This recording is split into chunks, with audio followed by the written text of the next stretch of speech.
우리는 정 목사님이 조금 서임 받으셨다 그러면 우리는 정말 그래서 저는 네. 우리 딸 둘인데 네. 한 번도 공부해라고 얘기한 적이 없어요. 네.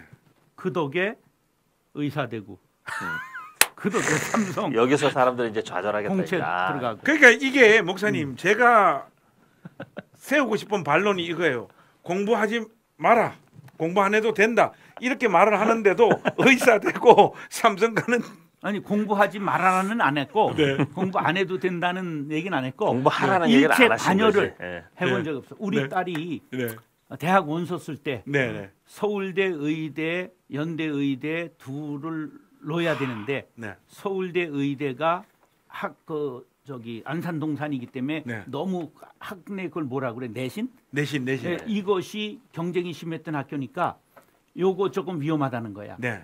그래가지고 이제 자기 엄마하고 뭐 얘기하고 있는데 난 일체 얘기를 안 하거든. 그랬더니 그때 처음으로 딸이 아빠도 좀 얘기 좀 해봐요 이러더라고. 아빠가 뭐 밖에서는 잘난 체 하는데 한마디 교육으로 얘기를 안 하니까. 그래서 난 그랬지. 나는 네가 좋아하는 거, 네. 네가 좋아하고 하나님이 기뻐하시는 일 하면 된다. 남의 얘기는 그냥 참고 사항인데 아빠는 그런 거 생각도 안 해보고 잘 모른다. 네. 그래가지고 서울대 의대는 조금 쫄리니까 서울대 생명공학과 연대 의대를 넣어서 네. 둘 다 되니까 연대 의대를 갔어요. 예, 그러니까 하여간 나는 어머니한테 받은 영향. 네. 예, 한 번도 어쨌든 가난한 환경에서 어려워서 한 번도 우리 어머니가 놀랍게도 옛날 경기여고 나온 엘리트. 그러니까 이게 집안에 목사님 피가 이거 그러는 쉽게 거야, 말해서 피가? 공부 머리가 그 메가 스터디 손성은인가 손주원인가 그 회장이 그 학부모님들 이렇게 앉혀놓고 이야기하는데 강의하는 거 아이들 성적에 가장 결정적인 영향을 미치는 게 뭘 것 같냐고 하니까 부모 머리야. 그러니까 우리 집 사람이 여고를 네. 숙명에서 10% 안에 들었던 사람이야. 그러니까 그 부모님 네. 그 그러니까 머리가 나는 이렇게 공부를 안 했지만 그렇죠. 네, 내가 그럼요. 머리가 나쁜 사람은 아니었거든. 그러니까 그럼요. 안 했지 공부를. 보면 그 그러니까 그 혼동하는 게 있는데 쉽게 말해가 부모가 뭐 머리가 보통이거나 또 안 좋거나 공부가 안 되면 자녀들도 노력을 해도 공부 쪽으로는 뭔가 결과가 안 나올 가능성이 많은 건 사실이에요. 그때 그 손 네, 대표가 한 네. 말이 그거예요. 네. 우리나라 부모들의 큰 착각은 뭐냐면 자기 애들이 다 고액화 시키고 열심히만 시키면은 다 서울대 하버드 갈 줄 안다는 거죠. 근데 그거는 그냥 타고난 DNA를 갖고 있는 애들 한 20%에 해당되는 자, 얘기죠. 여기서 이제 중요한 건데 네. IQ 이거는 간단합니다. 네. 엄마 아빠 믹서해서 네. 자식은 플러스 마이너스 5%야.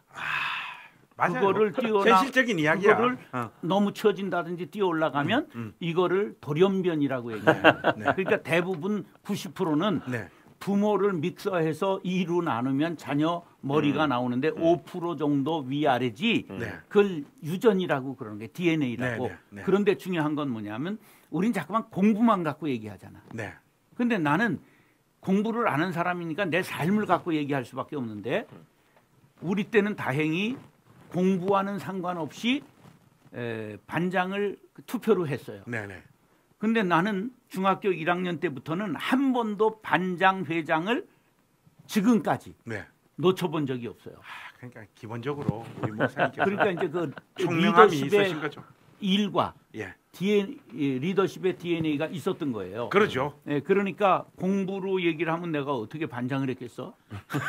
네, 그러니까 중학교를 2류 중학교를 떨어졌어. 네. 그러면 어딜 가야 돼? 중학교를. 3류로 가야죠. 3류 없어 똥통이야. 신설 중학교. 그랬더니 거친 애들이 많았지. 근데 키가 중학교 2학년 때 이상 잘 안 자랐어요. 네. 그러니까 그때 가다였어요, 제가. 네. 네, 그러니까, 가다? 이거였단 말이야. 그 말번지 좋았지, 반장하지. 네, 네. 예, 그러면서 신문 배달해가지고 돈 있었지. 네. 예, 그러니까 이제 이렇게 공부하고는 상관없이 리더십이 있으니까 네. 애들이 그리고 막 이러는 거요. 야, 오늘 별일 없는 것 같은데 다 빨리들 끝났으니까 가고 청소들 잘해라. 그리고 나도 가버리는 거야. 그럼 이제 선생님이 종례하러 올라왔는데 애들이 없어. 야, 어떻게 된 거냐? 반장이 보냈어요. 근데 애들은 좋아하는 거야. 선생은 기가 막혀. 뭐 이런 놈이 다 있냐? 네. 예, 그런데 우리의 아이들이 어떤 좋은 음. 유전자, 음흠. 어떤 여기 기독교적으로 은사를 가지고 태어났나, 음흠. 요거를 선생의 눈, 음. 과학자의 눈, 음. 제3자의 눈으로 발견해서 이끌어주는 걸 멘토라고 그러는 거야. 이제 그런 것을 만나면 이제 성공할 수 있는 거죠. 네. 유 목사님은 좀 자녀들을 양육하면서 제일 이렇게 중점을 뒀던 부분은 어떤 겁니까? 뭐 다른 학교 교육이고 뭐고를 떠나서 목사님 자녀들을 양육할 때 제일 가치를 뒀던 성품이죠. 부분. 성품과 관계성. 성품도 보통 좀 타고나지 않습니까? 성품도 부모님한테서 타고나는 게 많죠. 그렇죠. 좀 그 있죠. 사실 태반은 네. 타고나죠. 네, 네. 반절은 타고나는 거고 네. 반절은 또 환경이나 네. 개발되거나 그런 게 있죠. 성경의 인물을 조사해 보면 네. 착하다라고 하는 나오는 사람은 바나바, 고당 없는 거야. 그러니까 제일 귀한 성품은 사실은 착하게 태어나는 거거든. 너무너무 중요한 성품이 거죠. 축복이야 사실. 인자, 좋은 성품은 무적. 축복이죠. 네. 적이 없는 거죠. 그뭐 유 목사님은 그렇게 자녀들 그 성품에 초점을 맞춰서 양육할 때 뭐 특별히 어떤 양육 방식들이 좀 있었습니까? 그런 건 없죠. 그냥 부모가 엄청난 인내가 필요하죠. 자녀들의 성품이 좋게 자라기 위해서는 부모의 엄청난 인내가 필요하고 그리고 주변 환경들이 굉장히 중요하죠. 누가 주변에 있느냐. 아니 제가 드리고 싶은 질문은 그 뭐 그렇게 성품 교육을 가치를 두고 목사님 하셨는데 아이들하고 뭐 많은 시간을 같이 보냈다든지 또 아이들의 어떤 실질적인 필요를 채우는 일에 아비로서 적극적으로 이렇게 좀 참여하시고 그럼요. 하셨는지. 네, 그럼요. 여행도 그러니까 좀 많이 가시고. 여행 엄청 많이 했죠. 아, 여행은 그래요? 우리 애가 뭐 15살 때 한 23개국 정도를 야, 이 다녔으니까. 미친 아버지네. 네, 이거. 그러니까 이제 저랑 같이 세계 일주를 했으니까요. 뭐 집에 뭐 돈 좀 아니 있으셨던 뭐 것 일단 같아요. 카드 긁고 가는 거지 뭐. 나는 일단 아이 딸 긁고 가는 거지. 둘인데 네. 안아줘 보질 않았어. 그건 여자들이 하는 일이지. 이래가지고 애들이 사춘기 되니까 스킨십도 안 되고. 아 지금도 서먹서먹한 부분이 있어. 다 애 둘씩 낳는데. 저는 아들인데도 엄청 스킨십 많이 하고. 제가 지금도. 뭐 두 분 목사님께서 지금 말씀을 많이 하시는데 저기 댓글을 한번 보십시오. 성품이 좋기로 소문난 김관성 목사님. 저게 핵심입니다. 넌 잘못 쓴 거야. 좀 좀 편협한 것 같아. 와 근데 잘 그 모르시네. 우리 유 목사님이 그 자녀들하고 그 야, 하고 또 특별한 거죠. 놀아주고 시간을 가졌던 어떤 부분하고 저는- 전 목사님께서는 이제 또 목회하신다고 근데 바쁘셔서 상대적으로 목회라고 좀 그런 게 아니라 네. 4살 때 아버지하고 떨어졌어요. 네네. 그 아버지의 역할을 한 번도 본 적이 없는 거야. 그거는 너무 저 공감이 좀 많이 돼요. 네. 저도 좋은 아버지 모델을 못 봤. 저는 진짜 중심은 자녀들한테 굉장히 잘하고 싶은데 그걸 어떻게 해야 어떻게 될지 해야 되는지를. 저한테 이렇게 왜 몸에 밴 어린 시절이라 해야 되나? 네. 자연스럽게 좋은 아버지가 될 수 있는 어떤 습관들이 배어 있지 않는 것 같아요. 근데 제가 저를 보면. 그게 절망할 건 없는 게 나 같은 경우는 사실은 좋은 모습도 못 봤지만 나쁜 모습도 못 봤어. 저는 나쁜 모습 너무 많이 봐가지고 지금 보니까 난 중간은 간 거야. 아 그러니까 네, 근데 네. 어머니의 신앙과 네. 어머니의 인내, 네. 좋은 성품을 네.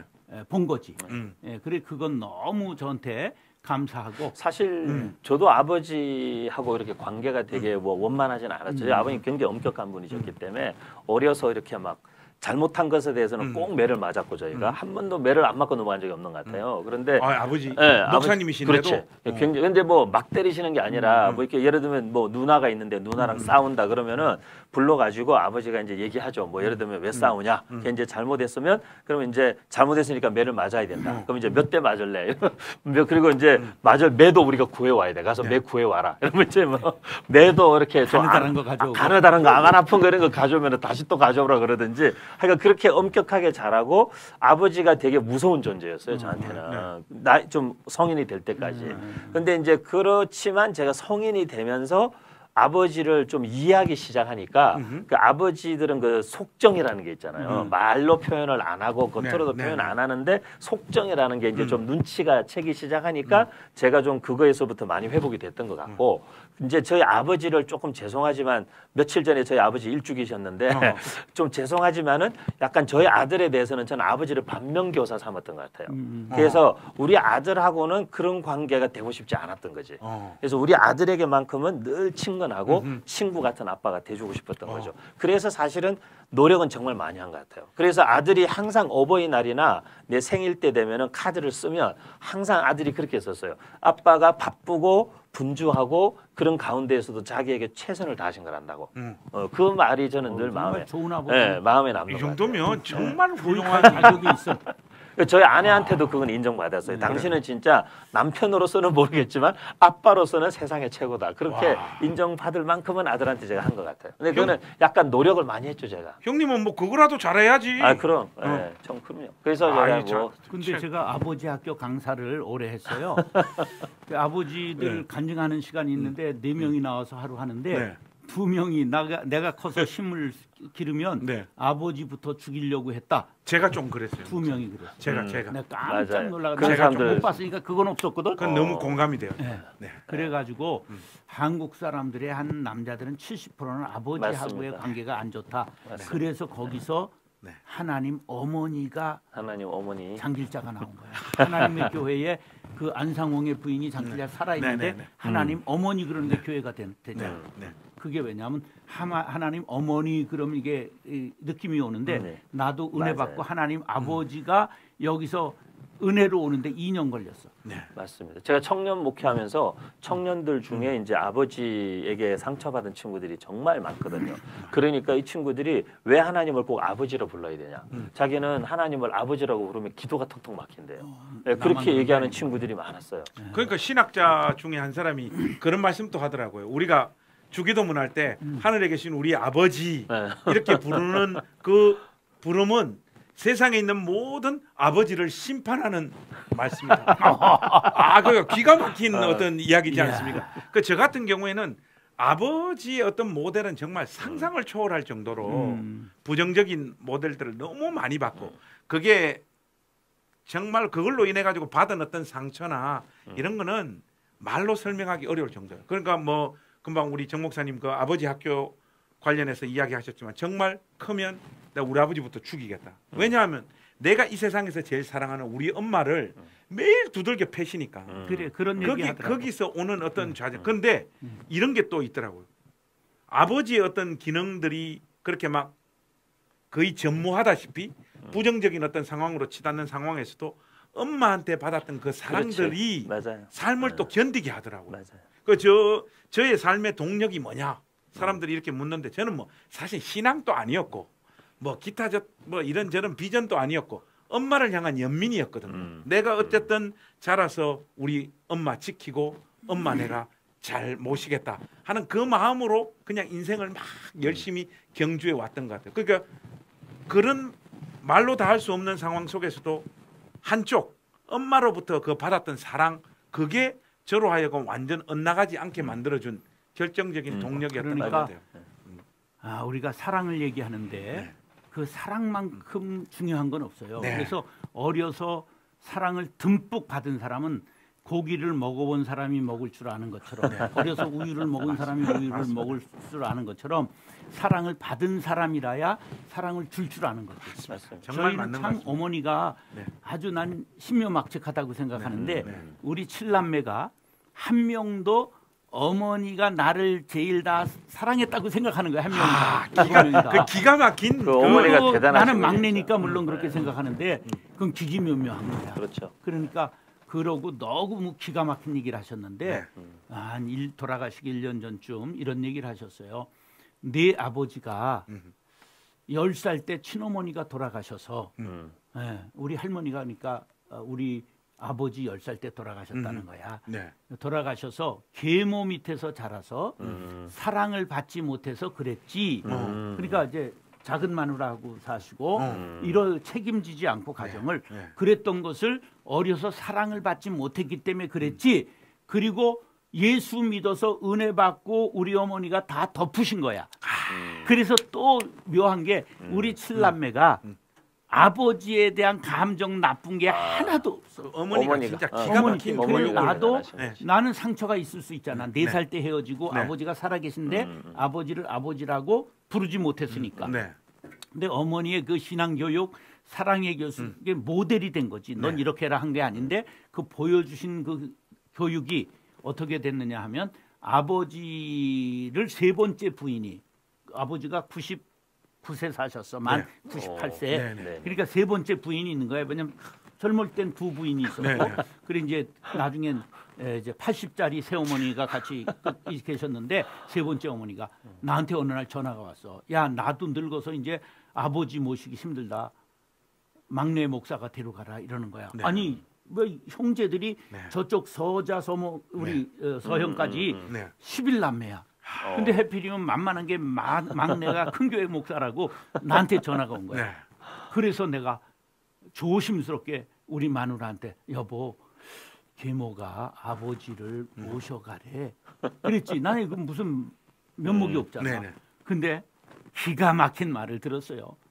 아이고 잘 됐네. 효도할 기회가 생겼네.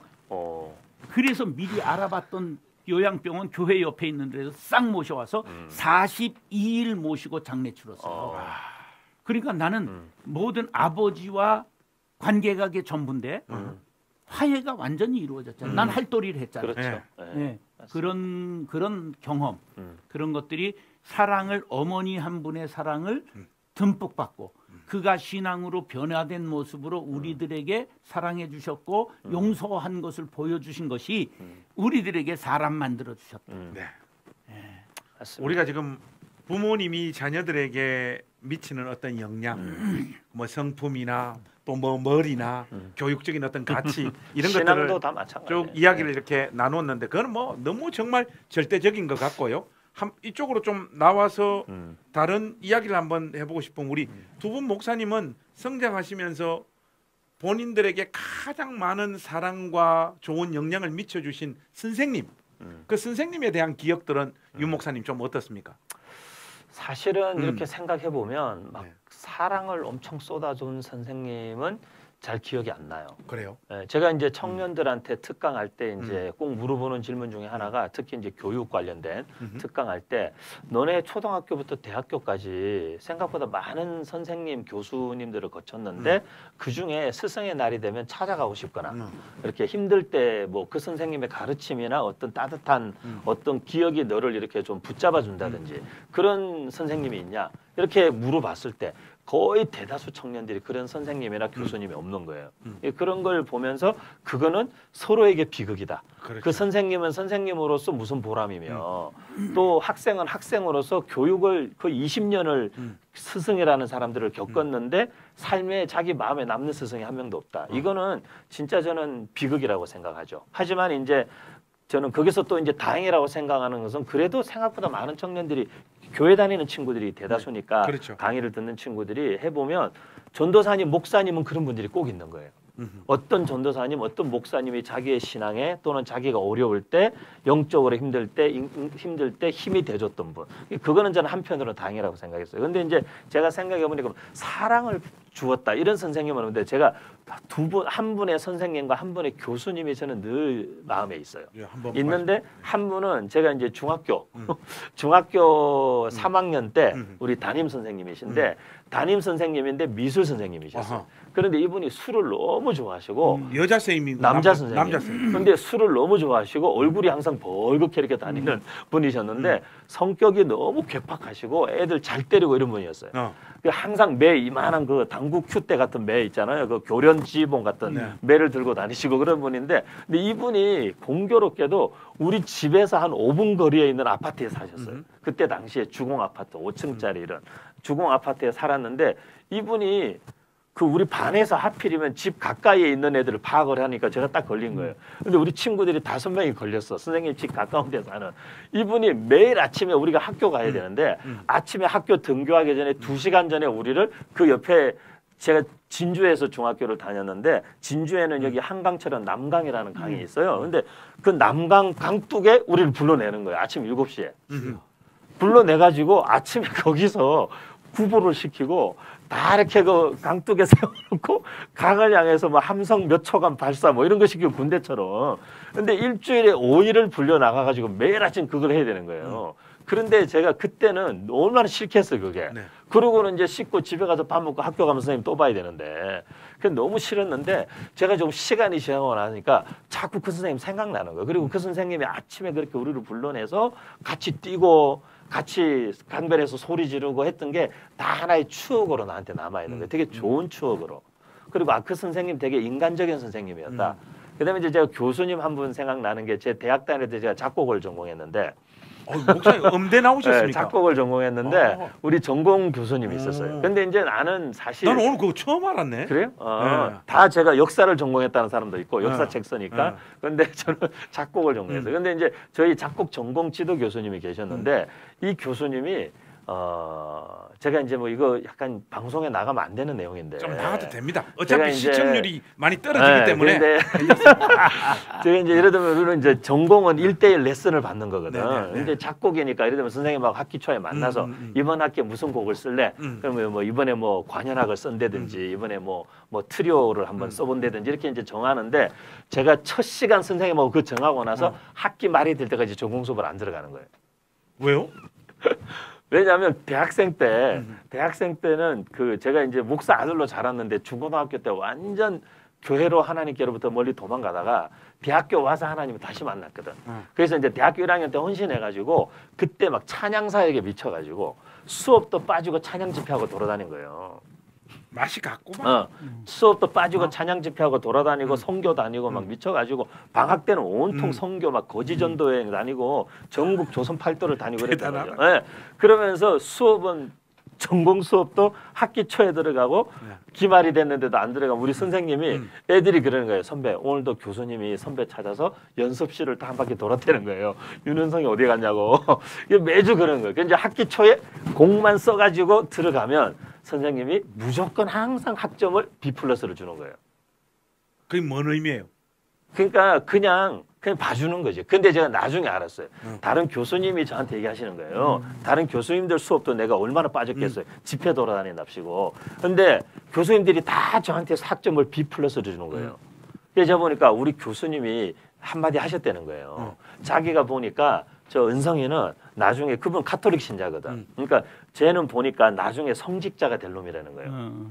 나중에 성직자가 될 놈 같이 보인다. 그때는 저는 신학은 생각도 안 했는데 그렇기 때문에 그냥 우리는 얘를 그냥 잘 졸업만 시키자. 선생님이 그렇게 얘기했다는 그때는 거예요. 낭만이 있었어요. 학점 그렇지. 주는데도. 그럼 참, 그리고 그 선생님이 우리 학교 선생님들 중에 유일하게 자기 수업 시간에 학생들 다 데리고 학교 뒷산에 올라가서 지갑에서 돈 꺼내서 남자애들한테 주면서 가서 막걸리하고 과자 사오라 그래가지고 둘러앉아가지고 학교 수업을 막걸리 마시면서 사는 이야기들 다 해보라 그러고 그런 교수님 계셨거든. 그런 의미에서 보면 지식을 이렇게 전달하는 차원에서 기억에 남는 선생님들은 그렇게 많이 없는 거예요. 그럼요. 그죠? 우리 혹시 정 목사님 제일 기억에 나는 선생님이나 스승 있으시면? 예, 저는 어려서 네. 초등학교 2학년 때 조혜정 선생님이라고 기억이 되는데 아마 그건 찾아봐야 될 거예요. 정말인지는 기억엔 그렇게 있는데 조혜정 선생님이라고 조금 아신 선생님이었는데 제가 이제 집에서 미술 숙제를 내면 그려오는데 학교에는 크레파스를 못 가져오는 거야. 왜냐하면 우리 형 2학년 위인 형님은 크레파스가 있었고. 왜냐면 뭐 앙앙앙대고 막 그러니까 등록금도 먼저 갖다 내는데 난 맹꼴찌에 말하네. 그래가지고 막내가 난 그랬어요. 그랬더니 선생님이 어느 날 부르더니 12색 크레파스를 주셨어. 난 그걸 지금도 잊을 그렇죠. 수가 없어. 그래서 네. 이름이 기억나는 거예요. 조혜정 선생님. 얼굴은 지금 거의 기억 안 나. 가물가물한데 이제 그 생각나고 그 다음에는 이제 점점 자라면서 선생님을 한 번도 가까이 한 적이 없어. 반장하면서. 그래서 고3 때 우리 정택상 선생님은 나중에 교수로 이제 화학과 선생님인데 공부를 더 하셔서 교수가 되신 분인데 아주 훌륭한 분이야. 그런데 그분이 알듯 모를 듯한 말했어. 성진이는 어른 같아. 한 번도 와서 반장이 무슨 의논을 하거나 지 맘대로 해버리니까. 그러니까 좀 그런 했는데 그게 신학교 가면서부터는 더 뿌리 달려가지고 어른들을 이제 들이받기 시작한 거예요. 그래가지고 34세 어렵게 방송통신대학을 해서 신학대학원을 어렵게 재수해서 들어갔는데 그때부터는 완전 전투적으로 뭐 이제 교수님들을 타도의 대상으로 생각하고 학장을 집에다 모셔다 드려서 못 오시고 뭐 이런 걸 했으니까 교수님들하고의 이 관계가 네.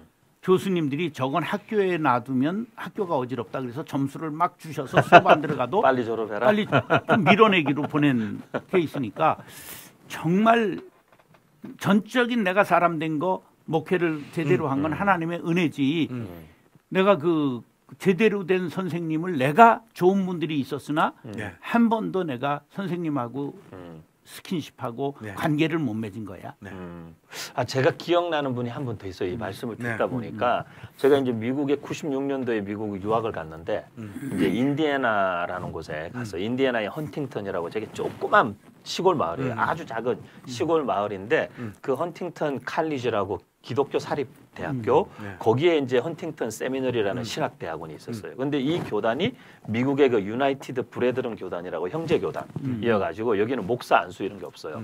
근데 이제 그리고 MDiv도 없고 그냥 MA 하고 뭐 이런 과정만 있었는데, 근데 거기 이제 MA 과정에 처음에 입학을 했는데 그 대학원의 대학 원장님이 이렇게 그 켄터키 프라이드 치킨 할아버지처럼 생기셨. 이렇게 뭐 체구가 크시고 얼굴 이렇게 수염 허여시고 머리도 하얗시고 우리 정 목사님처럼 그리고 이제 배가 이렇게 나오셔가지고 막 이렇게 숨을 좀 몰아쉬고 건강이 안 좋으셨어 보니까 예, 그러셨는데 그분이 이제 제가 미국에 처음 갔는데 영어도 잘 못하고 한국 사람도 한 명도 안 사는 동네였어요. 그 동네가. 안 사는 동네니까 한인교회도 없는 그런 곳이고 미국 교회를 다녀야 됐는데 근데 그 대학 원장이신 분이 제가 그냥 한국에서 온 유학생인데 저한테 정말 많은 사랑을 주신 것 같아요. 그래서 그분 덕택에 뭐 예를 들면 나보고 개인적으로 뭔가 볼 일이 있거나 차가 없으니까 또 미국은 차 없으면 못 움직이니까 차가 필요하면 자기 세크레터리한테 항상 얘기하라는 거예요. 근데 그 비서분도 이게 미국 그 되게 곱게 나이 드신 그 할머니, 백인 할머니셨는데 정말 제가 뭘 부탁해도 항상 자기 차로 저를 태우고 뭐 시청에 갈 일이 있으면 시청에 가서 저 대신 다 이렇게 옆에서 통역으로 거들어주고 해주시고. 그리고 뭐 은행 가서 뱅크 어카운트 여는 것도 되게 어려운데 이분이 가가지고 대신 다 보증 서듯이 해주시니까 쉽게 시청 가도 쉽게 마트 장 보러 가는데도 다 그건 해주시고 그래서 그 대학 원장님이 되게 따뜻한 저를 이렇게 미국 처음 가서 되게 외롭고 삭막할 때 되게 잘 돌봐주셨던 그분 기억이 나요. 목사님 말씀. 결국은 그 사랑받았던 어떤 기억들, 그렇죠. 내가 존중받았던 어떤 기억들이 상상을 초월하는 무언가를 우리 안에서 이렇게 만들어내는 것 같아요. 어떤 맞아요. 에너지를 끌어내고 자기 삶을 뚫고 가도록 만들어주는 어떤 동력이 되는 것 같아요. 저 같은 경우는 뭐 아까도 말씀드렸습니다마는 뭐 가정적인 형편이 좀 그러다 보니까 뭐 학교 가서 선생님들한테 사랑받을 기회가 없죠. 우리 때만 하더라도 많이 두들겨 팼잖아요. 엄청 많이 맞아요. 뭐 공부 못하지, 까불지, 뭐 하니까 뭐 노상 맞았던 기억들밖에 없어요. 초등학교, 중학교, 고등학교 늘 그런데 제가 고등학교 1학년 때 우리 고향 교회인 그 울산 침례교회 쭉 교회학교 때부터 다녔지만은 뭐 그렇게 다니다가 고1 때 만났 그 우리 고향교회 지금 권사님이신데 우리 이정혜 선생님 만났는데 나를 처음 만난 날부터 안아주시고 내가 관성아 사람 좀 볼 줄 아는데 네 눈을 보니까 너는 보통 애가 아니다. 앞으로 커서 엄청나게 큰 인물이 될 거다. 선생님 말대로 되나 안 되나 봐라. 그때만 하더라도 이게 제가 다이펑셔널 패밀리 가정 출신이니까 그런 말들이 곱게 안 들리는 거예요. 칭찬을 받아도 와, 이 아줌마 봐래. 이런 식으로 마음을 꼬셔가지고 계속 교회 오게 하네. 이렇게 되는 거예요. 그런데 그때 저를 만나고 그 시간 이후로 부어주신 사랑들 있잖아요.